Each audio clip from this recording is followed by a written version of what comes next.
क्या वजह है कि हमारे पाकिस्तान के अंदर जो टैलेंटेड बच्चे ग्रास रूट लेवल के ऊपर आजकल के दौर में हम स्ट्रगल कर रहे हैं, चाहे वो डोमेस्टिक क्रिकेट हो चाहे वो फर्स्ट क्लास क्रिकेट हो। खेलने के लिए भी तो आपको काफ़ी मुश्किलात से गुजरना पड़ा होगा। कोई ऐसा भी मोमेंट आया होगा जहां आपने गिव अप करने का भी आपके जहन में आया हो कि यार। गिव अप करने का ख्याल उस वक्त आया था जब पाकिस्तान के लिए मैंने पाकिस्तान डोमेस्टिक की टीम बनी थी, पाकिस्तान रिजर्व्स के नाम से। और वो डोमेस्टिक क्रिकेट खेल रही थी 1999 में। मैं और हुमायूं फरद विकेट कीपर थे, दोनों के ना 11 मैच थे। 11 में से मैंने 9 मैच खेले थे, हुमायूं ने 2 मैच खेले थे। परफॉर्म कर रहे हो और आपको सारे मैचेस को मोस्टली मैचेस आपने खेले हैं। पाकिस्तान क्रिकेट ने 40 लड़कों का अनाउंसमेंट की थी कैंप के लिए, श्रीलंका के लिए। उसमें मेरा नाम नहीं था और हुमायूं फरद का नाम था, तो मैं बहुत डिसअपॉइंटेड हुआ था।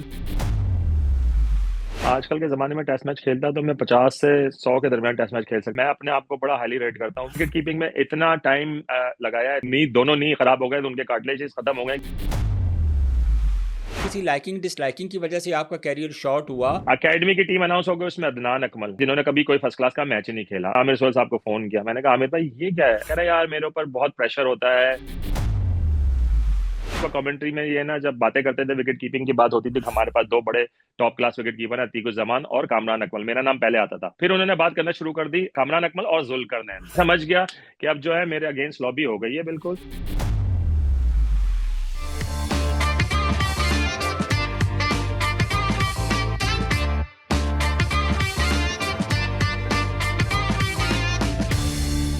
बिस्मिल्लाहिर्रहमानिर्रहीम। पब्लिक स्पोर्ट्स में खुशामदीद। मैं हूं शाहनवाज खान और आप पब्लिक न्यूज़ का स्पेशल प्रोग्राम देख रहे हैं पब्लिक स्पोर्ट्स। नाजरीन, हालिया जो पाकिस्तान टीम का दौरा है बांग्लादेश का, बहुत सारे नए प्लेयर्स जो हैं वो स्क्वाड का हिस्सा बने हैं। लेकिन इसके साथ अगर हम बात करें, हमारे डोमेस्टिक लेवल की बात करें, ग्रास रूट लेवल के ऊपर बात करें, फर्स्ट क्लास की बात करें, तो बहुत सारे ऐसे मसाइल हैं जिन पे बात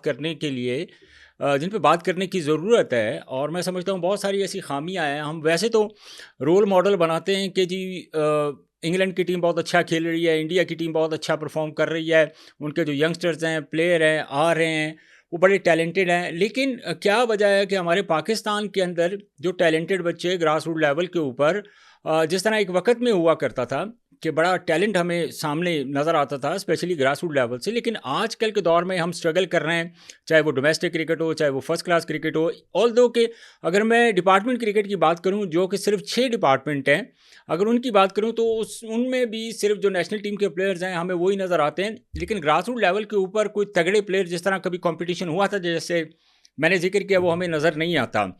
और फिर बात करेंगे, PSL चल रहा है, प्ले ऑफ का सिलसिला भी शुरू होने वाला है। काफ़ी इंटरेस्टिंग चीज़ें जो हैं वो डेवलपमेंट भी हुई है, बहुत सारे प्लेयर्स के ऊपर बैन भी लगा है। बहुत सारे ऐसे प्लेयर्स हैं जिन्होंने अपना नाम दिया ऑक्शन में, जिनको बाकायदा टीम्स ने पिक किया, लेकिन अनफॉर्चुनेटली वो पाकिस्तान सुपर लीग छोड़ के वो जो हमारे पड़ोसियों की लीग है IPL खेलने चले गए। क्या वजह बनी? और हमारे जो पाकिस्तान, स्पेशली जिस चीज़ के ऊपर मैं बात करना चाह रहा था, वो है पाकिस्तान का कोचिंग, जो जो कोचिंग स्टाफ है, जो ग्रास रूट लेवल के ऊपर है, रीजन्स के साथ है, डिपार्टमेंट्स के साथ है, या जहाँ भी कोचिंग के शोबे की बात करें, तो हमें पाकिस्तान में हर शोबे में ही जो स्पेशली क्रिकेट को लेकर बड़ी स्ट्रगल की जा रही है, बल्कि हो रही है, हमें नज़र भी आ रहा है। तो इन सारी चीज़ों पे बात करने के लिए मैंने आज दावत दी है फॉर्मर टेस्ट क्रिकेटर, 1 टेस्ट और 3 वनडे मैचेस खेल चुके हैं पाकिस्तान की तरफ से, अतीक जमा को। उनसे जानते हैं कि क्या ऐसे मसाइल हैं ग्रास रूट लेवल के ऊपर, डोमेस्टिक के ऊपर, जिनके ऊपर काम करके हम जो है वो अपनी क्रिकेट को बेहतर कर सकते हैं। बहुत शुक्रिया अतीक भाई आपके वक़्त का। अतीक भाई, सबसे पहले मैं आपसे ये जानना चाहूँगा, आपका जो सफ़र था क्रिकेट का, डे वन से आपका ताल्लुक़ कराची से है, डे वन से आपने क्रिकेट शुरू की, तो क्रिकेट का शौक़ कैसे पैदा हो गया? और पाकिस्तान क्रिकेट टीम तक का जो सफ़र था, क्या वो बहुत मुश्किल था, आसान था? तो ये ज़रा अपनी ज़ुबान से हमें बताएं। देखिए, आपको खुद पता है पाकिस्तान टीम तक पहुंचने का जो सफर होता है वो कभी भी आसान नहीं होता। और खास तौर पे उस बंदे के लिए जिसकी कोई आगे पीछे सिफारिश ना हो और जिसकी कोई लॉबी ना हो, और उसके लिए बड़ा मुश्किल हो जाता है। तो मेरा तो वही एक जैसे नॉर्मल प्लेयर होता है पाकिस्तान में, जो गली मोहल्ले में क्रिकेट खेलते हैं और गली मोहल्ले से बड़े होते हैं और स्टेप बाय स्टेप ऊपर जाते रहते हैं, तो मेरा सफर भी ऐसे ही शुरू हुआ। और मेरी सफर तो बहुत बड़ा है, मेरे ख्याल से प्रोग्राम छोटा पड़ जाएगा। आपका टाइम कम होगा नहीं, इतना, हमारे तो पास मैं खुला टाइम है, उसकी उसकी आप फिक्र ना अच्छा करें। ठीक। मेरा मेरा बड़ा इंटरेस्टिंग सफर है कि जब मैंने क्लब क्रिकेट स्टार्ट की तो बस मैं गली मोहल्ले में क्रिकेट खेलता, तो मैंने हार्ड बॉल से तो कभी क्रिकेट खेली नहीं थी, मगर इत्तेफाक से एक दिन मैं ग्राउंड में मैच देखने के लिए रुक गया, और वहां पे उन लड़कों उस टीम के पास कुछ लड़कों की कमी थी, और मेरे पास सामान वगैरह कुछ भी नहीं था, सिर्फ जूते थे और मैं पैंट शर्ट पहना हुआ था। तो उन्होंने मुझसे आगे पूछा कि क्रिकेट खेलोगे, तो मैंने कहा हाँ मैं क्रिकेट खेलता हूँ मगर मेरे पास सामान नहीं है, तो उन्होंने मुझे सारा सामान प्रोवाइड किया। तो वो मेरा क्रिकेट का हार्ड हम्म। बॉल का आगाज वहां से हुआ, और वहां से फिर मैं उस क्लब को मैंने ज्वाइन कर लिया। मैंने उस दिन विकेट कीपिंग की उनके लिए। तो विकेट कीपिंग में मैं काफी टेप बॉल में विकेट कीपिंग करता था। जो डे टेप बॉल में विकेट कीपिंग करते हैं उनके रिफ्लेक्सेस वगैरह बड़े अच्छे होते हैं, क्योंकि टेप बॉल में बड़ा तेज गेंद आता है, तो ऑटोमेटिकली मेरे जो रिफ्लेक्सेस थे और मेरे हैंड्स एंड आई कोऑर्डिनेशन था वो अच्छा था, तो मैंने हार्ड बॉल में कीपिंग की, सही हुई, तो उन्होंने मुझे टीम में रख लिया। फिर क्लब से मेरा सफर शुरू होता रहा, फिर जोनल कौन सी क्रिकेट में आए। किस टीम में? अच्छा, वो club club United club sports club cricket था। में आपका सबसे सफर जो? यूनाइटेड अच्छा, स्पोर्ट्स, यूनाइटेड हाँ स्पोर्ट्स क्लब की तरफ से आपने खेला, हाँ लेकिन हाँ। लेकिन जब स्पोर्ट्स में जब आप ज़ाहिर है कोई भी सफ़र शुरू करते हैं, तो जो आपके ज़ाहिर है आप एक अच्छे दौर में पाकिस्तान की तरफ से खेले, 2000 में आपका डेब्यू हुआ, एक बड़ी क्रिकेट आपने देखी, बड़े बड़े लेजेंड्स के साथ आप खेले। तो जितना उस वक्त कंपटीशन था, अतीक भाई मुझे ये बताएं, वहाँ पे एक लम्हे के लिए आपके दिल में कभी ये ख्याल आया कि जितना कंपटीशन है, ज़ाहिर है उस वक्त राशिद लतीफ़ विकेट कीपर थे, उसके बाद अगर मैं बात करूँ मोइन खान विकेट कीपर थे, सो इतने बड़े बड़े नाम थे। सलीम यूसुफ रिसेंट पास्ट में जो है वो रिटायर हुए थे। तो उन दिनों में आपने कभी ये सोचा कि यार मैं भी कभी पाकिस्तानी टीम की नुमाइंदगी कर सकता हूँ? नहीं देखें, उस वक्त गोल ये था कि क्रिकेट खेलनी है बस, और जाहिर बात है सिर्फ हम्म। राशिद लतीफ और मोइन खान नाम नहीं थे, उसके अलावा जावेद कदीर, ताहिर रशीद, वसीम यूसुफी, तस्लीम आरिफ के बेटे वसीम आरिफ, वो जो हैं हम्म। वो थे उनके भांजे। तो काफी कंपटीशन था, ऐसा नहीं था कि मतलब सिर्फ राशिद भाई और मोइन भाई का सोचा था। मैंने ये सोचा था कि क्रिकेट में मैं अपनी मेहनत करता हूँ।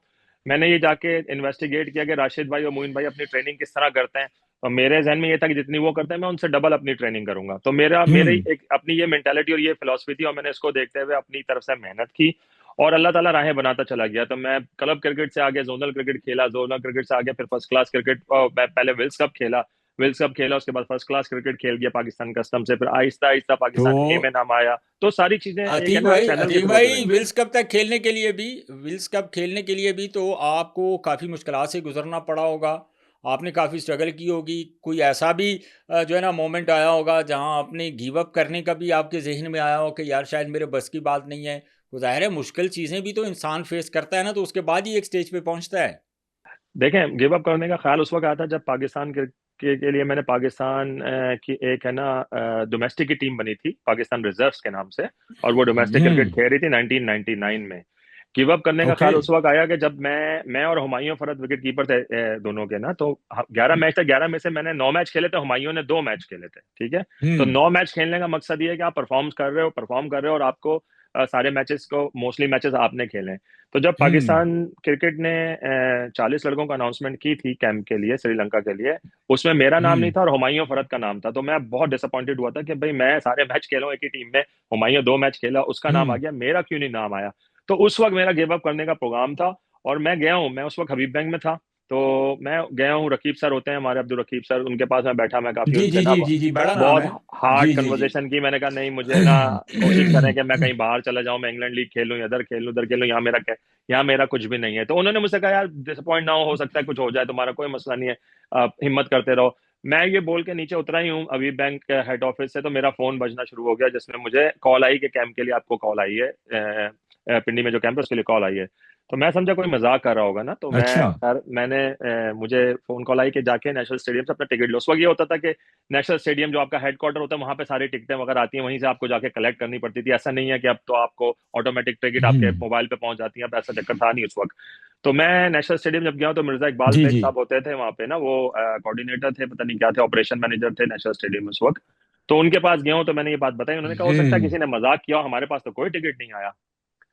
तो मैंने कहा नहीं, मुझे फोन कॉल आई है अच्छा। पाकिस्तान क्रिकेट बोर्ड से, लाहौर के नंबर से कॉल आई है मेरे पास। तो उन्होंने फिर लाहौर फोन करके पता किया, उन्होंने हम्म। कहा हाँ जी पोस्ट में है, टीसीएस के थ्रू आ जाएगा। तो मैं बैठा रहा हूँ 1 डेढ़ घंटे, उसके बाद मेरा टिकट आया, और इस्लामाबाद का टिकट था, और अच्छा। पिंडी पिंडी का टिकट था। तो मैं बड़ा खुश, मैंने कहा ठीक है चलो कैंप में नाम आ गया किसी तरह हुआ। फिर रात में शाम में वसीम बारी साहब का मेरे पास फोन आया, वो चीफ सेलेक्टर थे। तो जी जी जी उन्होंने जी। कहा ठीक तुम्हें पेशावर का टिकट मिल गया। मैंने कहा सर मुझे तो पिंडी इस्लामाबाद का टिकट आया है। कहते हैं नहीं नहीं, तुम पेशावर में टेस्ट मैच खेल रहे हो। मैंने कहा जी। ओके। तो हाँ हाँ, मैं कैम के ख्वाब देख रहा था, मेरा टेस्ट मैच में नाम आ गया, तो वो मेरे लिए बहुत वो अनफॉर्चुनेट था। सरप्राइजिंग। हाँ, क्योंकि वसीम वसीम बारी साहब ने जब मुझे इससे पहले, वो सेलेक्टर थे ऑस्ट्रेलिया के खिलाफ, हमारा साइड मैच था कराची का, तो मैं खेला, तो उसमें मैंने बहुत एक्स्ट्रॉर्डनरी विकेट कीपिंग की थी। तो उन्होंने अखबार हम्म। में मेरे नाम से बयान दिया था कि अतीक जमान का मुस्तकबिल बहुत ताबनाक है, ये इसी तरह हेडिंग आई थी, मुझे अभी तक वर्ड याद है उसके। तो उस वक्त मुझे एहसास हुआ कि हम्म। शायद मेरा करियर है पाकिस्तान के लिए, उस वक्त मुझे पता चला कि शायद आई कैन प्ले फॉर हम्म। पाकिस्तान। तो वो मैं होप में, उस होप में था। फिर उसके बाद अल्लाह का करना, ये वो वसीम बारी साहब दोबारा सेलेक्टर आए, तो उन्होंने, राशिद लतीफ, मोइन खान दोनों इंजर्ड थे, तो उन्होंने कहा कि यार वो लड़का कहाँ है जो ऑस्ट्रेलिया के हम्म। खिलाफ जिसने विकेट कीपिंग की थी, तो किसी ने मेरा नाम बताया उनको, तो उन्होंने कहा हाँ उसको बुलाओ, तो उन्होंने अपनी बेस पे मुझे टेस्ट मैच में नाम दिया और मैं टेस्ट मैच खेल गया। तो ये मेरा सफर इस तरह शुरू हुआ। मैंने कभी सोचा भी नहीं था मैं टेस्ट मैच खेलूंगा, बस ये मेरी अच्छा। ख्वाहिश थी कि अच्छी क्रिकेट खेलूंगा मैं फ्यूचर में। अच्छा, लेकिन एक चीज़ इसमें आप मुझे ये बताएं कि जो मामला आते हैं या जिस तरह के चल रहे होते हैं, जाहिर है आपको एक टेस्ट मैच खिलाया गया अतीक भाई, एक टेस्ट मैच के बाद आप बिल्कुल ही जो है ना स्क्रीन से गायब हो गए। तो टेस्ट मैच के लिए आपको एक टेस्ट मैच खिलाना और उसके बाद मैक्सिमम 3 ओडीआईज में आपको खिलाना, सो आप समझते हैं कि ये आप इसको मैं कहता हूँ कि इंसाफ के तकाजे पूरे हुए थे, या जो आप परफॉर्मर थे, जो माजी में आपने परफॉर्म किया हुआ था, क्योंकि अब उस वक्त आपको मैंने जैसे इंट्रो में जिक्र किया कि कंपटीशन भी था, सो क्या आप समझते हैं कि आप डिजर्व करते थे सिर्फ एक टेस्ट के लिए और 3 ओडीआईज के लिए?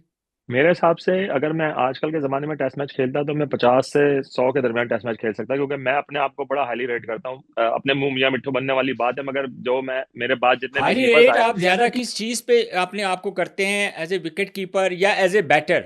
मैं विकेट कीपिंग पे अपने आप को बहुत हाईली रेट करता हूँ, क्योंकि मैंने विकेट कीपिंग में इतना टाइम लगाया, इतनी मेहनत की है कि मेरा नी दोनों नी खराब हो गए, तो उनके कार्टिलेजेस खत्म हो गए कि मैंने इतना अपने आप को वर्कलोड अपने ऊपर डाला था। और विकेट कीपिंग में मेरा बहुत ही कॉन्फिडेंट बंदा था। मेरी डाइविंग, मेरे hand and eye coordination, spinner पे खड़े हम्म। होकर विकेट कीपिंग करना, स्पिन विकेट में कीपिंग करना, ये सारी मेरी स्ट्रेंथ थी। और मैं चैलेंजेस के साथ, जब हम्म। यूनुस खान और दूसरे लड़के मुझे प्रैक्टिस कराते थे कैचेस से, मैं चैलेंजेस के साथ उनको कहता था कि छुड़वा के दिखा दो। मेरा इतना अच्छा एक अच्छा। Combination, hand and I combination बना हुआ था कि मेरे से बॉल निकलता नहीं था। और विकेट कीपिंग में फिर जब मैं टेस्ट खेला हूँ, उसके बाद जब मैं ड्रॉप हुआ हूँ ना, तो मैंने एक गोल बनाया था कि मैंने नेशनल रिकॉर्ड कायम करना है। 76 वसीम यूसुफी और अशरफ अली साहब का कंबाइंड रिकॉर्ड था डोमेस्टिक क्रिकेट का, 76 एक सीजन में। तो मैंने उस सीजन में 82 अच्छा। आउट करे थे। सो 2001 में मैंने अरे। 82 आउट करके वो रिकॉर्ड तोड़ा है। और उसके बावजूद मुझे कैचेस दोबारा का। टीम, हाँ, कैचेस और स्टंपिंग मिला के पूरे सीजन में 82। तो ओके अभी ओके, तक, बहुत अभी तक आउट कोई है। इसके करीब भी नहीं पहुंचा। 82 करने के बाद मेरे ख्याल से मैक्सिमम लोग करते हैं 50 या 56 पे क्लोज करते हैं, उसके साथ आगे नहीं जा सकते। किसी को मैंने हम्म। 60 करते हुए भी नहीं सुना उसके बाद से। तो हम्म। 82 करने के बाद भी मेरा हम्म। टीम में नाम नहीं आया उसके बाद, तो वो मैं, जाहिर बात है, बहुत डिसअपॉइंटेड हुआ। फिर मैंने बैटिंग में अपनी बैटिंग बहुत इंप्रूव की, क्योंकि मैं कराची के लिए, हबीब बैंक के लिए खेलता था, मुझे 7वें 8वें नंबर पे बैटिंग कराते हैं, हमारा बैटिंग ऑर्डर बहुत बड़ा था। तो 7वें 8वें हम्म। नंबर पे 15 20 इस तरह रन बनाता। फिर बाद में मैंने देखा कि जब कामरान अकमल स्कोर करता है, हंड्रेड्स मारता है डोमेस्टिक क्रिकेट में, मैंने अपने आप को इंप्रूव किया। इंग्लैंड में लीग क्रिकेट खेल के मुझे बैटिंग इंप्रूव हुई। तो आखिरी के जो 3 सीजन मैंने खेले, उसमें 40+ एवरेज से मैंने रन किए हैं। और आखिरी सीजन में मैंने 300 भी बनाए थे। और उसके बावजूद मेरा जब नाम नहीं आया, तो मैं डिसअपॉइंट हुआ। डिसअपॉइंट होने के बाद मेरे पास ऑप्शन था कि मैं इंग्लैंड में सेटल हो जाऊं। मैंने डिसाइड किया कि मैं इंग्लैंड में ही लेकिन सेटल आपको होता हूं। तो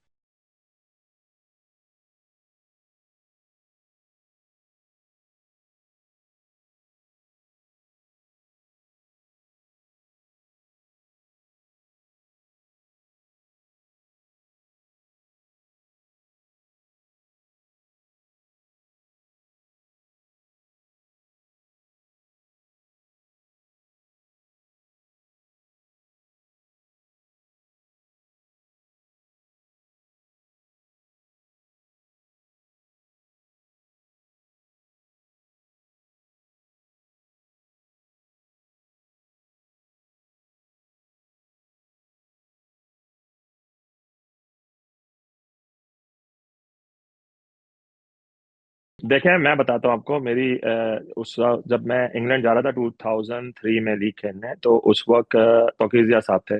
तो ओके। उनसे मेरी बात हुई, उनको मैंने इन्फॉर्म किया मैं इंग्लैंड लीग खेलने जा रहा हूँ। तो उन्होंने मुझे बोला कि ये पाकिस्तान की एकेडमी टीम साउथ अफ्रीका जा रही है, तुम उसमें होगे एकेडमी में। जी जी जी तो जी। मैंने उनसे बोला, सर जब भी जाएगी मैं उससे एक हफ्ते पहले वापस आ जाऊंगा। मैं इंग्लैंड में कम से कम क्रिकेट खेल रहा हूँ, या पाकिस्तान में क्रिकेट है नहीं खेलने को, तो मैं वहाँ पे लीग क्रिकेट खेलूंगा, अपने आप को फिटनेस में उस स्टैंडर्ड में रखूंगा। तो उन्होंने कहा ठीक है। मैंने फिर आमिर सोहेल साहब सेलेक्टर थे, उनको मैंने फोन, मैं रेगुलर कांटेक्ट में था बोर्ड से, फिर मैंने आमिर सोहेल जी साहब को जी। फोन किया। आमिर सोहेल साहब को फोन किया, उस वक्त पाकिस्तान की टीम खेल रही थी होम सीरीज। तो जब मैंने आमिर हम्म सोहेल साहब को फोन किया तो उन्होंने कहा कि यार तुम इंग्लैंड में क्या कर रहे हो, अगर यहाँ पे मोइन इंजर्ड हो गया तो कौन खेलेगा। मैंने कहा आमिर हम्म भाई मैं तो बात करके गया हूँ जाते हुए, उन्होंने मुझे कोई हिंट नहीं दी कि मैं पाकिस्तान में खेलूंगा, उन्होंने मुझे अकेडमी का बोला था। आप हम्म मुझे जब भी बोलेंगे मैं आ जाऊंगा। आमिर आमिर सोहेल ने कहा बस तैयार है ना, अपनी मेहनत करते रहो, तुम कभी भी बुला सकता हूँ मैं तुम्हें, और अकेडमी टीम हम्म जा रही है तुम उसमें हो।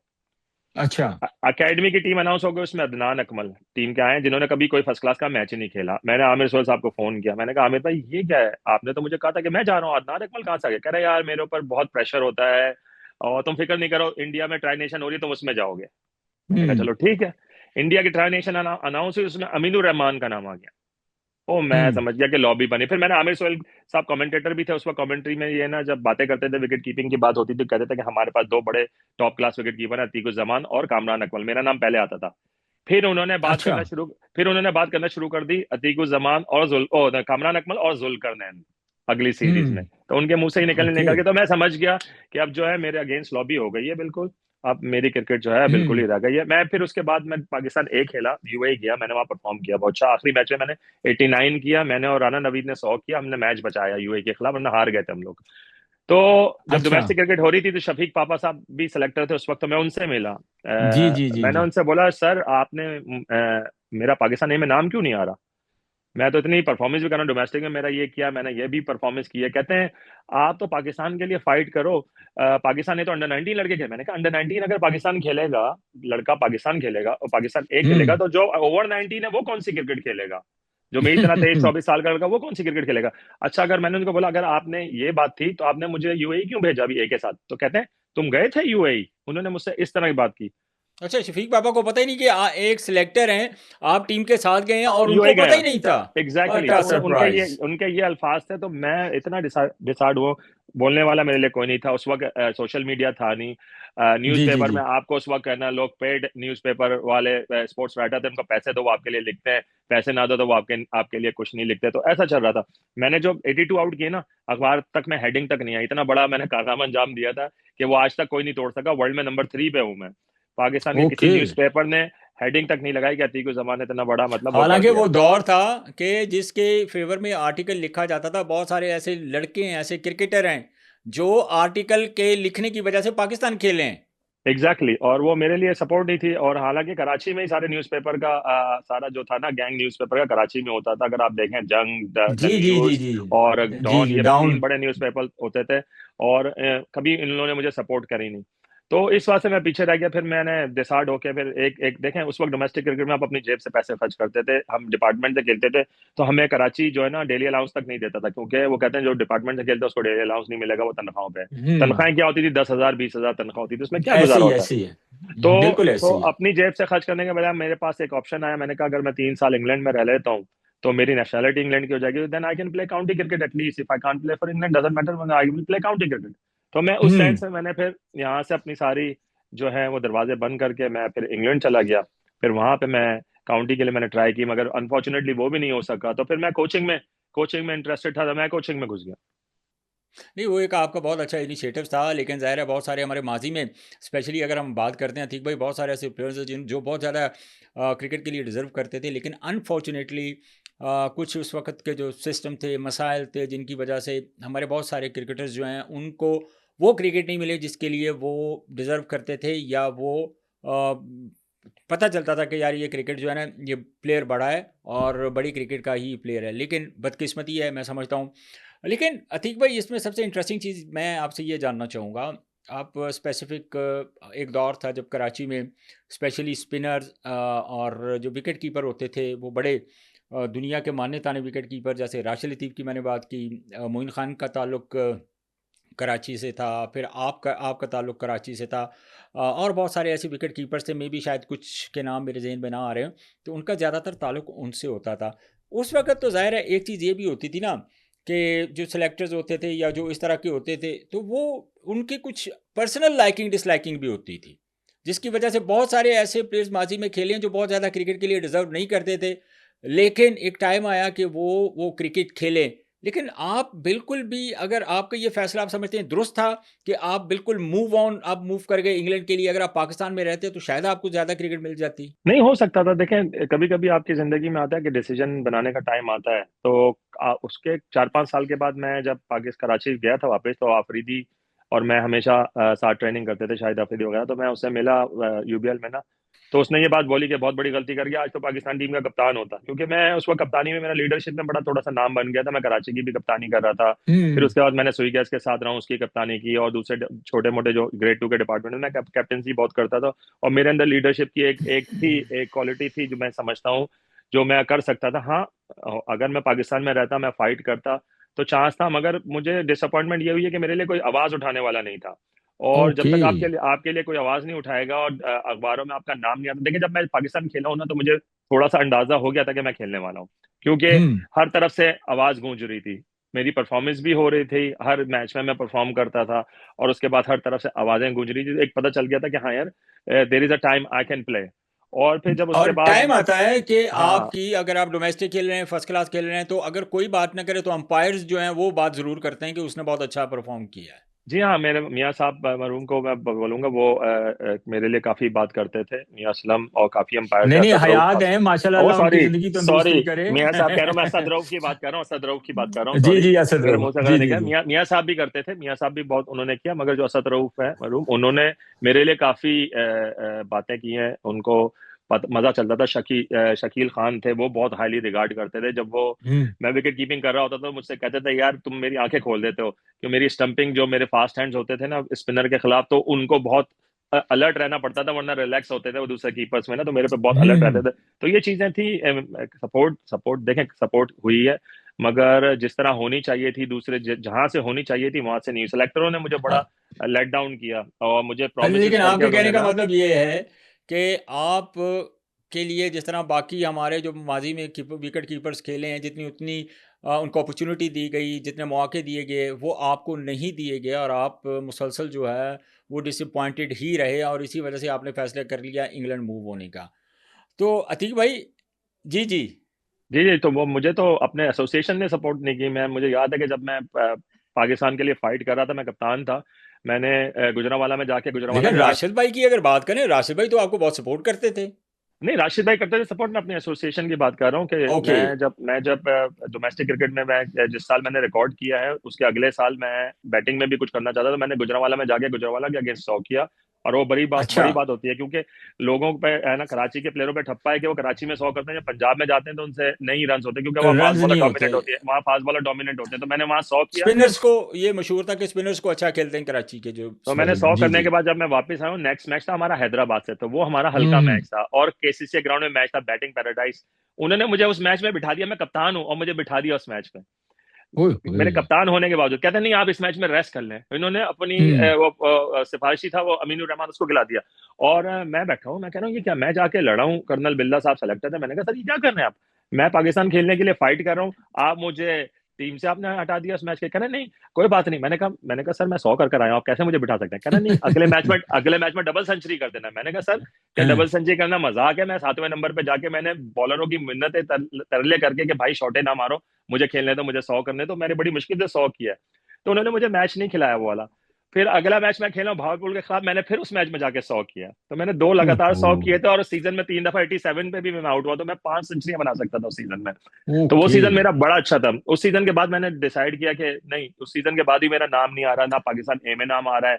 कम से कम जो टेस्ट क्रिकेट खेला हुआ था, आपने उसको खिलाइए। अगर आपने नहीं, उसको वो सही तरीके रिस्पेक्ट से होती है। सेलेक्ट किया, देखें, आप आप उसको 300 ए टीम सवा में 300 खिलाएं। लड़के, 300 सवा 300 लड़के हैं, आप 300 सवा 300 लड़के ऐसे खुशकिस्मत हैं जो पाकिस्तान, जो टेस्ट क्रिकेटर हैं, अगर मैं बात करता हूँ ओवरऑल हमारी जो टेस्ट क्रिकेट का एक स्टैंडर्ड है, एक नाम है दुनियाई क्रिकेट में पाकिस्तान का, तो ज़ाहिर है टेस्ट क्रिकेट की एक वैल्यू है। अब देखिए, जो टेस्ट क्रिकेट की वैल्यू होती है, समटाइम आप कहीं पर भी जाते हैं, कोई इंटरनेशनल क्रिकेटर, उनको इतनी ज़्यादा वैल्यू नहीं होती, चाहे जितना मर्जी उसने डोमेस्टिक में फर्स्ट क्लास में परफॉर्म किया हो, जितनी एक टेस्ट क्रिकेटर को वैल्यू दी जाती है, क्योंकि ये एक बहुत ऑनर की बात होती है कि जो टेस्ट क्रिकेटर होता है और जो पाकिस्तान को प्रेजेंट कर चुका होता है। अतीक भाई, मैं आपसे अब थोड़ा सा जो करंट हमारे इश्यूज़ हैं उस पर मैं बात करना चाहूँगा। अब जिस तरह पाकिस्तान का टूर जा रहा है, अभी बांग्लादेश में जो स्क्वाड अनाउंस हुआ है, ऑब्वियसली आपकी नज़र से भी गुजरा होगा, तो बांग्लादेश में ज़ाहिर है आपका भी काफ़ी एक्सपीरियंस है, आप भी खेले होंगे। क्या बांग्लादेश की जो कंडीशंस हैं उन कंडीशंस को जहन में रखते हुए क्या हमारे पास जो हमारा जो स्क्वाड है, जो हमने जिनको फाइनल किया है, और बांग्लादेश की टीम को आप कैसा देख रहे हैं? क्योंकि होम कंडीशंस में तो वो बहुत ज़्यादा डेंजरस हो जाते हैं। तो इस स्क्वाड के बारे में अपने एनालिसिस कीजिए कि हम कहाँ पे हमारे क्या हमारी ये सिलेक्शन दुरुस्त है, या हमें मज़ीद ऐड ऑन करने की ज़रूरत थी? किसी प्लेयर्स को हम अपॉर्चुनिटी देते, किसको ड्रॉप करते? देखिए, मुझे तो पहले ये बता दें कि कामरान गुलाम किस वजह से टेस्ट क्रिकेट से बाहर है, इतनी डोमेस्टिक में परफॉर्मेंस करने के बाद। और पाकिस्तान के लिए खेल के भी उसने परफॉर्म की हुई है, उसने वनडे में भी परफॉर्म किया, उसको टेस्ट में भी परफॉर्म किया। एक उसके साथ बहुत बड़ी ज्यादती हुई, ये मुझे ऐसा लगता है। अबरार अहमद को भी स्क्वाड का हिस्सा होना चाहिए था। अबरार भी मेरे ख्याल से स्क्वाड में नहीं है। मैंने स्क्वाड पढ़ा है, मगर मुझे 100% याद। अब देखें, पता है शाहनवाज, अब ऐसा हो गया है कि जब पाकिस्तान की न्यूज वगैरह आती है ना, सिर्फ सरसरी तौर पे देख लेता हूँ और आंखें बंद कर लेता हूँ, कानें बंद कर लेता हूँ, क्योंकि मुझे पता है कि उसमें कुछ ना कुछ जो है ना, कभी भी फेयरनेस होती नहीं है, कभी भी है ना किसी के साथ ना वो फेयर ट्रीटमेंट होता नहीं है। और आप कभी कभी हम्म। अपने ना अपना नाम बनाने के लिए कुछ ऐसे प्लेयरों को टीम के अंदर डाल देते हैं कि जिनका कहीं से कुछ पता नहीं होता, और आप उनको खिला देते हैं। आपने पता नहीं उनके एनालिसिस कैसे किए होते हैं। देखिए, अगर डोमेस्टिक क्रिकेट की परफॉर्मेंस पे टीम सेलेक्ट करनी है ना, तो सिलेक्शन कमेटी को हटा देना चाहिए और कप्तान को बोल देना चाहिए कि भाई डोमेस्टिक क्रिकेट की ये टॉप परफॉर्मेंस है, ये है, टक टक टक टक टक, आप इसको सेलेक्ट कर लो, खत्म हो गई बात। मैं नहीं समझता डोमेस्टिक क्रिकेट की हम्म। परफॉर्मेंस से पाकिस्तान टीम बनती है। हाँ, डोमेस्टिक क्रिकेट की परफॉर्मेंस इंपॉर्टेंट है, अगर आप 3 से 4 साल तक रेगुलर कंसिस्टेंटली परफॉर्मेंस कर रहे हो, जैसे नोमान अली ने कर आया था, तो देखें टेस्ट टेस्ट क्रिकेट में भी वो कर रहा है। जी। कामरान गुलाम कर आया था, साहबजादा फरहान कर आया था, तो वो परफॉर्मेंस कर रहा है रेगुलर साजिद बेसिस तो। खान, साजिद खान को आप देखें, काफी एक लंबा अरसा गुजर गया। तो आपको डोमेस्टिक क्रिकेट में अगर किसी परफॉर्मेंस पे आपने लाना है, तो आप उसको लंबी परफॉर्मेंस करें, 1 साल की परफॉर्मेंस से ना लाए, क्योंकि देखिए हमारी डोमेस्टिक क्रिकेट को इतनी एक्स्ट्रॉर्डनरी है नहीं। विकेटें खराब, हम्म। हम्म। स्टैंडर्ड खराब, पता नहीं कौन कौन सी टीमें खेल रही हैं रीजन की, जिसके बॉलर की 70 माइल की गेंद भी नहीं है। आप वहां जाएंगे तो आपका बांग्लादेश का एक फास्ट बॉलर है, नाम भूल गया मैं उसका, वो 90 नाहिद से राना। गेंद, नाहिद राना आपसे संभला नहीं जाता, क्योंकि उसकी 90 की पेस है, आपको कोई 90 का बॉलर मिलता नहीं है डोमेस्टिक क्रिकेट में। हम्म। हमारे जमाने में 90 के बॉलर हर टीम में एक आध होता था, कोई ना कोई, बल्कि जी 85, जी। 86, 87 के तीन तीन वो बॉलर एक होते थे। तो नॉर्मल होती थी। नॉर्मल होती थी कि आप एक से छूटो तो दूसरा आपका, आपकी सांस ही ऊपर हलक में अटकी रहती थी कि यार कब ये हम्म। हटेगा, कब स्पिनर आएगा। तो आजकल तो स्पिनरों से नया गेंद शुरू हो जाता है, विकेट इतनी खराब है। लेकिन इसमें डोमेस्टिक, एक और चीज़ भी आप इसमें ऐड करें अतीक भाई, कि अभी आसिफ अफरीदी की बात करें, एक तो आपने 39 ईयर एज में लास्ट ईयर जो आखिरी टेस्ट मैच खेला है उसमें आपने डेब्यू करवाया, और आखिरी मैच में आसिफ अफरीदी के 9 आउट थे, जो अब देखें, अब जो जहाँ पे वो डिज़र्व करता था कि एक मैच 9 आउट करके वो बच्चा तो नहीं कहूँगा, वो बंदा वो टीम से बाहर है, तो मतलब 9 आउट से ज़्यादा आप क्या परफॉर्मेंस दे सकते हैं? कामरान गुलाम ने एक लंबा अरसा जो है वो मार खाई है फर्स्ट क्लास में डोमेस्टिक में, लेकिन आज वो हमें टीम में नज़र नहीं आ रहा। और हमने क्या हमारा ये जो एक्सपेरिमेंट करना है, 3-4 प्लेयर हमने बांग्लादेश की कंडीशंस में ऐड कर लिए हैं, सो क्या ये ठीक है या गलत है? क्योंकि आपको पता है कि बांग्लादेश की कंडीशंस जो हैं अतीक भाई बहुत मुश्किल हैं। आपको हमेशा देखें, आप बांग्लादेश ने अब हमें हराना शुरू कर दिया है। हम बांग्लादेश के खिलाफ हल्की टीम भेज के हम उनको रिलैक्स करें। देखें, आपको भूलना नहीं चाहिए कि एक एक पॉइंट इंपॉर्टेंट होता है। टेस्ट क्रिकेट में हो, वनडे क्रिकेट में हो, आपकी रैंकिंग डाउन होती है। आप लोअर रैंक की टीम से जब हारते हो ना, तो आपको बहुत डैमेज होता है। तो आपको लोअर रैंक के खिलाफ हमेशा स्ट्रॉन्ग टीम भेजनी चाहिए। खासतौर पर बांग्लादेश ऐसी टीम है कि वो अपने मुल्क में ऑस्ट्रेलिया की तरह खेलती है। उन्होंने न्यूजीलैंड को भी हम्म। हराया हुआ, अपने मुल्क में बड़ी बड़ी टीमों को हराया हुआ। तो आपको उनके खिलाफ हमेशा सीनियर और स्ट्रॉन्ग प्लेयर चाहिए जो प्रेशर को हैंडल कर सकें। पब्लिक का बहुत बड़ा प्रेशर होता है, पब्लिक हम्म। बहुत क्रेजी है वहां पे। तो आपको यंगस्टर को अगर डेब्यू कराना है ना, तो सब में बेस्ट ये होता है कि आप होम सीरीज में उनको डेब्यू कराओ। होम सीरीज में आप उनको होम कंडीशन हम्म। में खिलाओ, ताकि उनको अपना कॉन्फिडेंस पे अपने घर से करीब खेलें, उनको विकेट पे खेलने की हम्म। आदत हो अपने ग्राउंड में, तो काफी आपको बेनिफिट्स मिलते हैं। बांग्लादेश की विकेटें जो होती हैं वो बहुत खतरनाक होती हैं। बहुत से कोचेस के मैंने इंटरव्यू पढ़े पिछले 2-3 साल में कि यार ये विकेट का स्टैंडर्ड नहीं है। आपके माइक हैसन ने भी एक दफा कंप्लेन की थी, और दूसरे कोचेस ने बहुत ज्यादा क्रिटिसाइज किया था कि विकेट्स किस तरह बनी है। तो वो अपनी सपोर्ट के लिए विकेट बनाएंगे, और आप यंगस्टर को डाल के आप उनको वनरेबल पोजीशन पे डाल दोगे, फिर आप उनको एक सीरीज खिलाने के बाद आप उनको बिठा दोगे, फिर उनका करियर खत्म हो जाएगा। तो पाकिस्तान में स्टेबिलिटी है नहीं। पाकिस्तान में सिलेक्शन बायस होती है, ऑब्जेक्टिव सिलेक्शन नहीं होती, सब्जेक्टिव तरीके से होती है। आज रात में ख्वाब आ गया इस लड़के को रख लो, तो वो सुबह टीम के अंदर आ जाता है। तो ये इस तरह की सब्जेक्टिव हम्म। एनालिसिस के थ्रू आप टीम बना रहे होते हैं, अब पर्सनल लाइकिंग डिसलाइकिंग के थ्रू आप टीम बना रहे होते हैं। तो देख लें आप पाकिस्तान का हाल क्या है, हर हर क्रिकेट में आप देख लें पाकिस्तान की टीम पीछे जा रही है इस वक्त। लेकिन इसमें एक इंटरेस्टिंग चीज़ मैं आपसे जानना चाह रहा हूँ, अतीक भाई मुझे ये बताएं। अब सबसे ज़्यादा देखिए किसी भी टीम का जो सबसे इम्पोर्टेंट जुज़्व होता है, एक बड़ी टीम बनने के लिए, चाहे उसमें बॉलर्स हों, चाहे बैटर्स हों, चाहे वो कोई भी शोबा हो, तीनों शोबों में सबसे ज़्यादा जो फोकस किया जाता है उनकी डोमेस्टिक क्रिकेट के ऊपर, उनकी फर्स्ट क्लास क्रिकेट के ऊपर जो है ना, वो सबसे ज़्यादा फोकस किया जाता है। लेकिन आपको नहीं लगता कि बाकी ममालिक को अगर हम देखें और पाकिस्तान की डोमेस्टिक फर्स्ट क्लास क्रिकेट को देखें, तो हम बहुत पीछे रह गए हैं? और अगर हम बहुत पीछे रह गए हैं डोमेस्टिक क्रिकेट में फर्स्ट क्लास में, तो उनकी रीजंस क्या हैं? देखें, सब में बड़ा जो नुकसान हुआ है ना, वो ये हुआ है कि जब 2020 में 16 टीमों की जगह 6 टीमें कर दी गई थी, वो सब हम्म। में बड़ा डैमेज हुआ पाकिस्तान की क्रिकेट को, क्योंकि उस वक्त जो डिपार्टमेंट डिपार्टमेंट की डिपार्टमेंट क्रिकेट खत्म कर दी थी। बहुत स्ट्रांग टीम थी डिपार्टमेंट की। एक भी ऐसी टीम नहीं थी जिसको आप कह सकेंगे यार कि ये वीक वीक लेंगे। बहुत बड़े बड़े डिपार्टमेंट की टीम्स थी, सुई सदरन गैस, सुई नॉर्दर्न, वापडा, नेशनल बैंक, हबीब बैंक, स्टेट बैंक, इनमें सारे स्टार्स खेल रहे होते थे। तो ZTBL बहुत बड़े बड़े प्लेयर्स होते थे। उसका स्टैंडर्ड बहुत ज्यादा हाई था।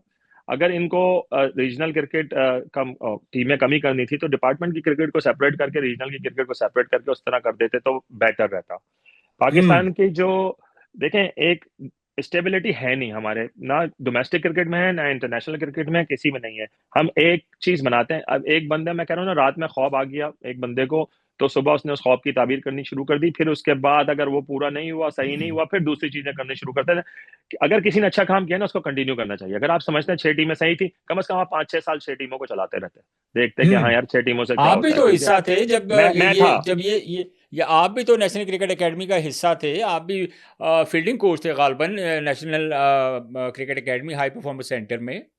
मैं जब जब हमने ये ऑब्वियसली जब ये डिपार्टमेंट क्रिकेट बनी हुई ना, तो उसका जो अफेक्ट हुआ था उसमें मैं भी था, क्योंकि मैं सुई गैस का हेड ऑफ क्रिकेट था। पूरे सुई गैस की टीम को मैं ही चला था, सुई सदर्न गैस को। तो हमारी इतनी हम्म। बड़ी टीम बंद हो गई, उसके बाद डिपार्टमेंट बंद हो गया। फिर मेरी परमानेंट जॉब थी, मुझे उन्होंने बोला कि सीट पे बैठ जा। तो मैं सीट पे तो नहीं बैठ सकता, क्योंकि मैं इंग्लैंड में, मेरी मेरी मेरी जो थी वो मेरा था स्टे इंग्लैंड में होता था।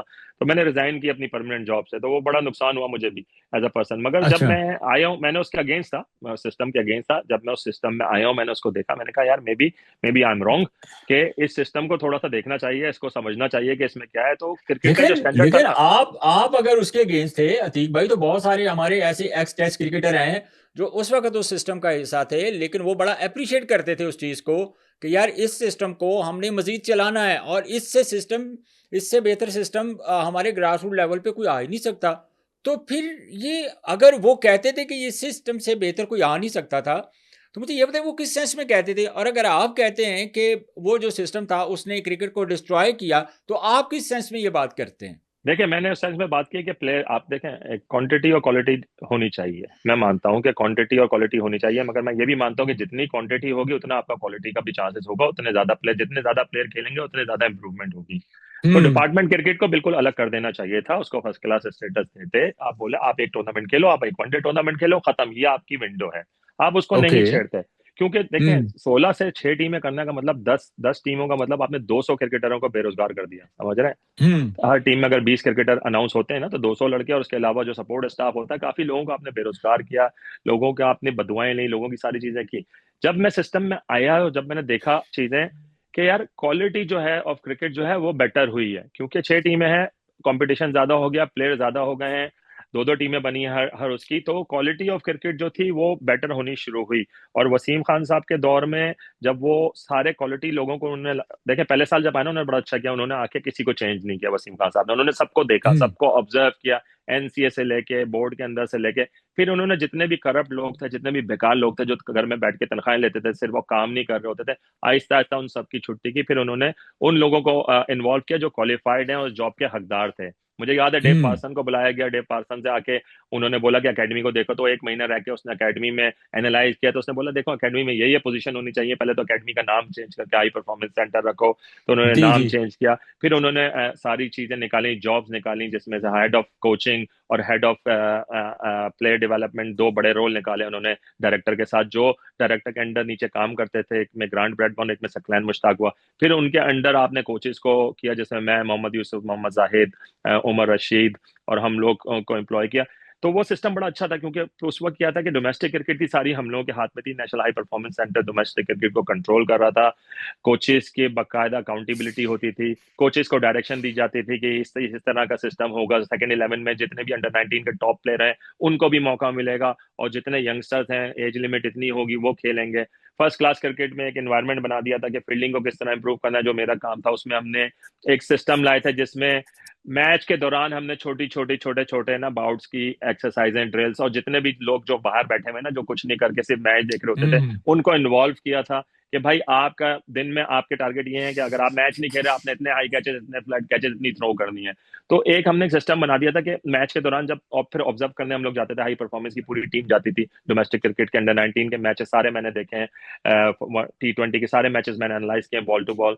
तो उसमें जाके एक कल्चर बना दिया जहां पे हर बंदा फील्डिंग में इन्वॉल्व था, और हमारी फील्डिंग को इंप्रूव करने के लिए इसी चीज की जरूरत थी कि हमें कोई नई चीज करनी पड़ेगी।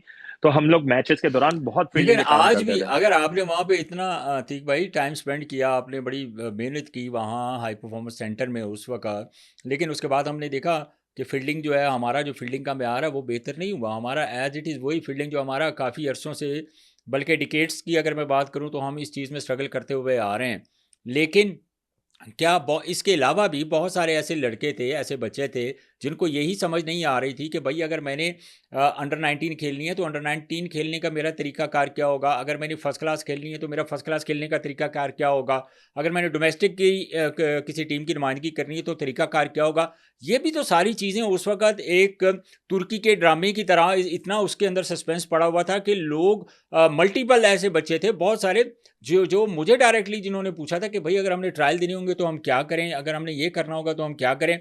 उस वक्त कोचेस से जब मेरी बात होती थी तो वो कहते थे कि जी अब ये जो हम ये तरीका है, लेकिन जब उस तरीके पे वो बच्चे जाते थे ट्रायल देने के लिए तो उनकी कोई सुनता नहीं था। ये भी तो एक लम्हा फिक्रिया था उस वक्त अतीक भाई। देखें, ब्यूरोक्रेसी बहुत है पाकिस्तान में, और काफी, जब मैं एनसीए में था तो सिफारिशें बहुत आती थी, पार्लियामेंट से लोग आते थे ट्रायल देने के लिए। तो पहले 1-2 महीने तो हम लोगों ने अपना टाइम ट्रायलों पे जाया कर दिया कि जो हम्म। सिफारिशें आ रही हैं इस्लामाबाद से, उनके ट्रायल लेने। मैं आपको फील्डिंग का बताऊं, देखें फील्डिंग ये जो है ये शॉर्ट टर्म नहीं है, ठीक है, ये आती है कल्चर से आती है, ठीक है। आप इंग्लैंड में देखें, इंग्लैंड में जो लीग क्रिकेट होती है, वहां से जब नेशनल टीम में लड़का जाता है ना अंडर 19, उसमें वो automatically a very good fielder होता है, क्योंकि हम्म। उनकी फिटनेस का लेवल हाई होता है। दो, उनके ग्राउंड्स अच्छे होते हैं, उनकी कंडीशन अच्छी होती है, जिसमें ये लोग स्लाइड्स, डाइवें मारते हैं।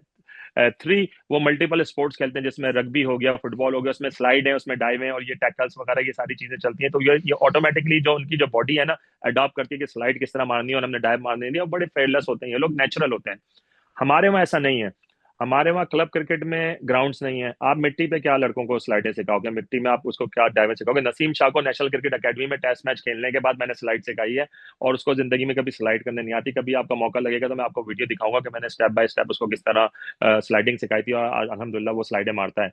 तो पाकिस्तान में इस तरह का एक कल्चर नहीं, तो एक हाँ। इसमें बहुत लॉन्ग टर्म प्रोसेस है ये शॉर्ट टर्म प्रोसेस नहीं है, इसमें लॉन्ग टर्म है। इसमें आपकी फिटनेस अच्छी इन्वॉल्व होनी होती है। अच्छे फील्डर के लिए अच्छा फिट होना भी बहुत जरूरी है, एजाइल होना जरूरी है, फ्लेक्सिबल हम्म। होना जरूरी है, ताकि वो अपनी जो मूवमेंट, अपनी डायरेक्शन चेंजिंग है, गेंद पे रीच करना, सारी चीजें। मैंने एक बहुत अच्छी चीज वहां पे क्रिएट की थी, क्योंकि वहां पे मेरे पास टाइम बहुत ज्यादा था, तो उसमें रिसर्च वगैरह करके हमने एक फील्डिंग के ऑब्जेक्टिव एनालिसिस का तरीकाकार बनाया था, जो उससे पहले कभी हुआ नहीं है वर्ल्ड में, किसी ने भी नहीं किया, ना सोचा होगा इसके बारे में, हो सकता है सोचा हो मगर हम्म। किसी ने इम्प्लीमेंट नहीं किया। जिसमें हमने बाकायदा प्लेयर्स, पाकिस्तान के 540 प्लेयर्स को इन्वॉल्व करके उनके हर प्लेयर के साथ हमने एनालिसिस किए हैं। बड़ा लॉन्ग टर्म प्रोसेस था, मगर उसमें हमें ये पता चल गया था कि प्लेयर्स की स्ट्रेंथ और वीकनेसेस क्या है। अतीको जमा की बातें आपने सुनी, जो फॉर्मर टेस्ट क्रिकेटर और लेवल 4 के कोच हैं, जिन्होंने इंग्लैंड क्रिकेट बोर्ड से लेवल 4 का कोर्स किया हुआ है, और ये बड़ी एक एहसास की बात होती है। और ज़ाहिर है उन मसाइल को भी उन्होंने हाईलाइट करने की कोशिश की है जो हमारे स्पेशली ग्रास रूट लेवल के ऊपर डोमेस्टिक क्रिकेट के अंदर जो हमारे मसाइल हैं। फिर फील्डिंग जो उनका मेन शोबा था, ज़ाहिर है वो विकेट कीपर हैं, तो उन्होंने फील्डिंग को बहुत अच्छे तरीके से डिस्क्राइब किया कि फील्डिंग को इम्प्रूव करने के लिए हमें क्या करने की ज़रूरत है। और क्योंकि वो भी हाई परफॉर्मेंस सेंटर का हिस्सा रहे हैं। पब्लिक स्पोर्ट्स से मुझे इजाज़त दीजिए। अपना बहुत सारा ख्याल रखिए। अल्लाह हाफिज़।